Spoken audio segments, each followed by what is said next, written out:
Assalamualaikum warahmatullahi wabarakatuh. Salam sejahtera bagi kita semua. Yang terhormat kepada Bapak dosen mata kuliah kriptografi dan protokol keamanan. Izinkan kami untuk mempresentasikan hasil tugas besar kami dengan berjudul Implementasi Pengamanan Data Menggunakan Tanda Tangan Digital dengan Metode Algoritma RSA. Baik, di sini kami mempunyai anggota kelompok. Yang pertama ada Rachel Angeli dengan NIM 110-121-3140. Yang kedua saya sendiri, Hilda Afni Sofiana dengan NIM 110-121-3302. Dan selanjutnya ada Agustin Violen dengan NIM 110-121-3015. Baik, selanjutnya kenapa kami memilih judul tersebut? Karena tanda tangan digital adalah salah satu metode yang paling efektif untuk menjaga keamanan dan integritas data. Tanda tangan digital memungkinkan akan memverifikasi bahwa pesan atau dokumen elektronik adalah asli atau tidak atau palsu.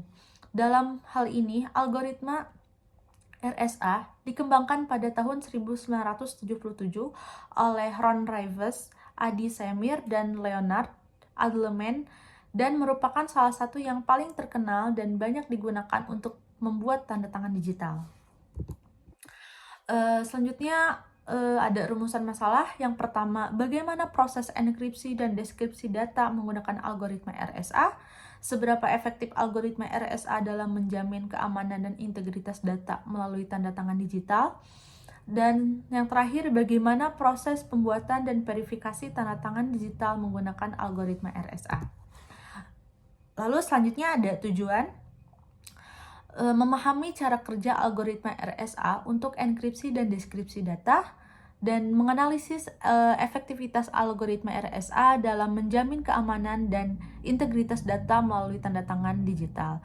Dan yang terakhir, menjelaskan proses pembuatan dan verifikasi tanda tangan digital menggunakan algoritma RSA. Lalu selanjutnya ada manfaat. Yang pertama, meningkatkan pemahaman tentang kriptografi asimetris dan algoritma RSA. Yang kedua, mampu mengevaluasi keamanan dan integritas data yang dilindungi oleh RSA. Yang ketiga, mampu menerapkan algoritma RSA untuk enkripsi, deskripsi, dan tanda tangan digital. Lalu selanjutnya akan dijelaskan oleh teman saya. Oke, selanjutnya saya akan menjelaskan dasar teori yang digunakan dalam implementasi algoritma RSA yang kita pilih sebagai pengamanan data atau dokumen menggunakan tanda tangan digital. Nah, yang pertama di sini dijelaskan tentang kriptosistem kunci publik yang biasa juga disebut sebagai kriptografi asimetris. Di mana kriptografi asimetris ini itu adalah sebuah jenis enkripsi yang menggunakan pasangan kunci, yaitu kunci privat yang dirahasiakan dari semua orang kecuali orang yang memilikinya atau pemiliknya, dan kunci publik yang dapat dibagikan secara luas. Nah, metode ini berbeda dengan kriptografi simetris, yang dimana kriptografi simetris ini mengenkripsi dan mendekripsi data menggunakan kunci yang sama, dan penggunaan kunci publik itu berguna untuk memfasilitasi pertukaran kunci yang aman. Selanjutnya ada algoritma RSA atau algoritma Rivers-Shamir-Adleman, di mana algoritma RSA ini biasanya digunakan untuk mentransfer data agar lebih aman. Nah, algoritma RSA ini dibuat oleh 3 peneliti dari MIT, yaitu Ron Rivers, Adi Shamir, dan Leonard Adleman pada tahun 1976. Nah, RSA ini adalah metode kriptografi di mana kunci publik untuk enkripsi dan kunci privat untuk dekripsi itu berbeda. Orang yang memiliki kunci publik dapat melakukan enkripsi, tapi hanya orang yang memiliki kunci privat yang dapat melakukan dekripsi. Selanjutnya ada aplikasi dari algoritma RSA itu sendiri.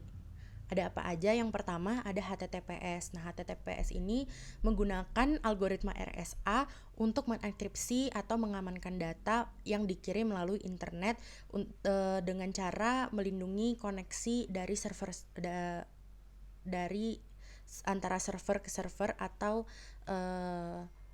web browser. Lalu yang kedua ada enkripsi email.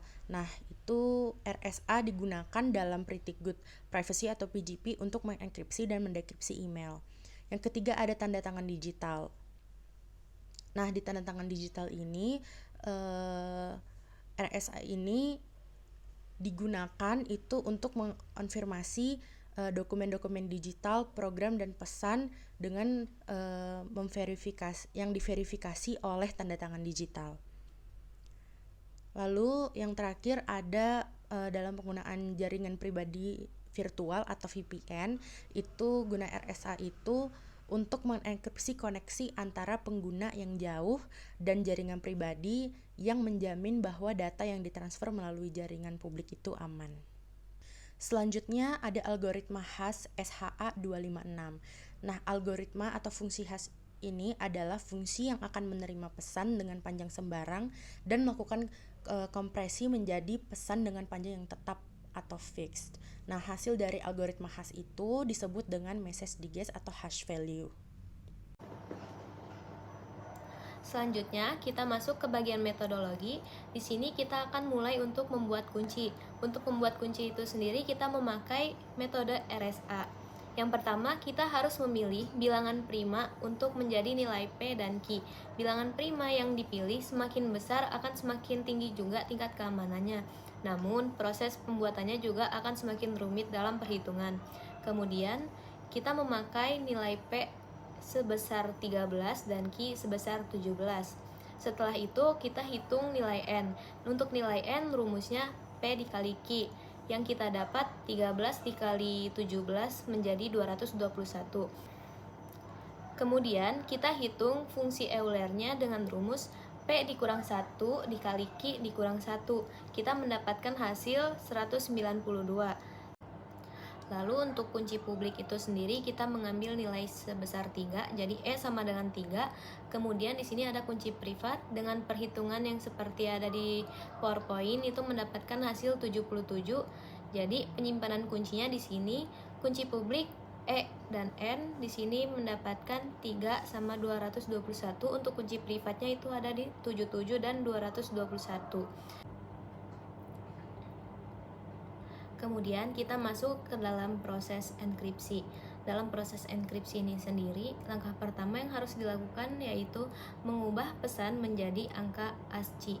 Di sini kita memakai pesan key, K, E, dan Y. Di sini untuk kode ASCII-nya dalam bentuk desimal, K itu senilai 75, E101 dan Y121. Jadi nilai P yang telah diubah menjadi kode ASCII yaitu 7510121. Kemudian kita lakukan proses enkripsi dengan rumus P pangkat E dikali modulus N. Di sini kita mendapatkan hasil yaitu 51. Lalu kita masuk ke proses dekripsi. Untuk proses deskripsi di sini hanya kebalikan dari proses enkripsi, yaitu tadi kan enkripsi kita mengubah pesan menjadi angka. Sekarang kita mengubah lagi yang sudah dienkripsi menjadi huruf seperti awal lagi. Jadi di sini kita pakai rumus P sama dengan C pangkat D modulus N. Kita mendapatkan hasil 7510121 sama seperti angka ASCII yang sudah ditentukan seperti awal. Lalu angka ASCII ini akan kita konversikan kembali menjadi huruf dan pesan yang seperti di awal tadi yaitu K. Kemudian kita masuk ke dalam proses pembuatan tanda tangan digital. Di sini kita menggunakan fungsi hash.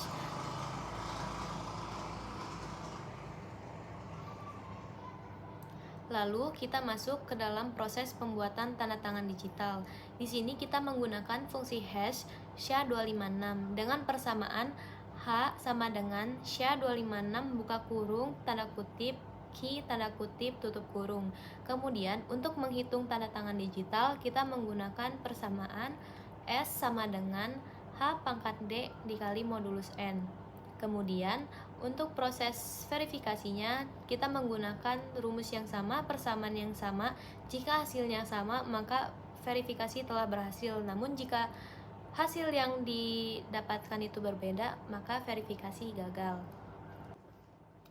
Kemudian di sini ada flowchart pembangkitan kunci RSA dan pembuatan digital signature dengan menggunakan RSA.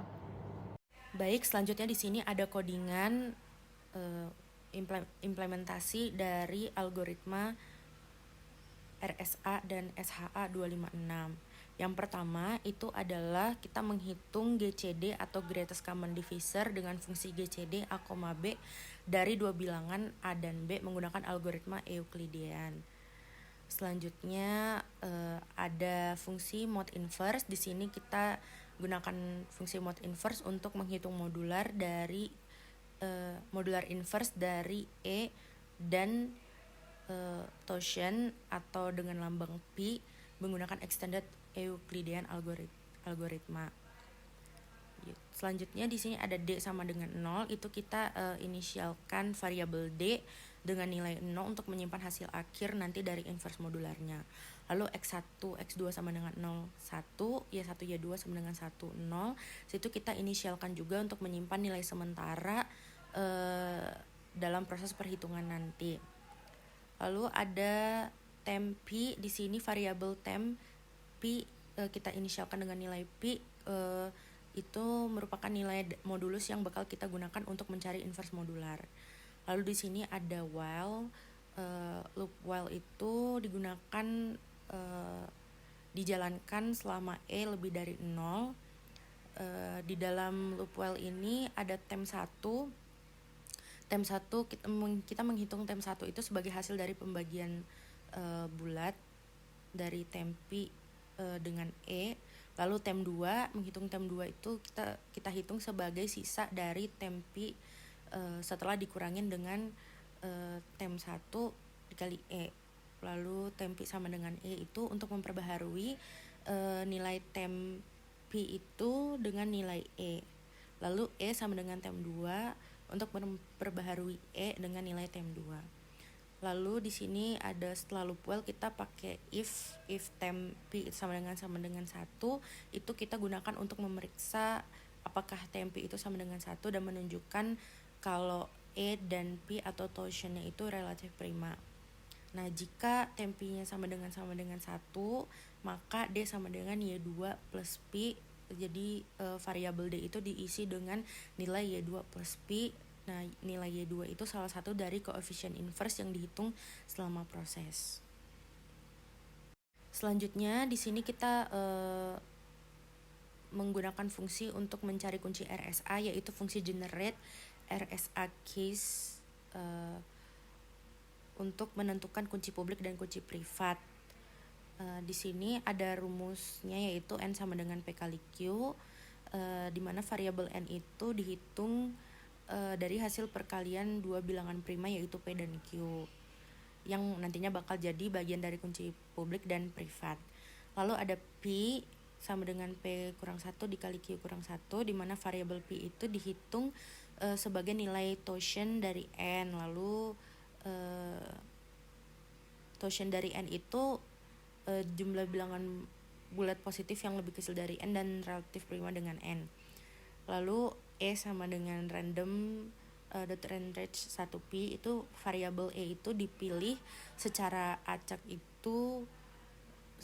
acak dan memiliki rentang. Jadi dipilih secara acak itu dari rentang 1 sampai P.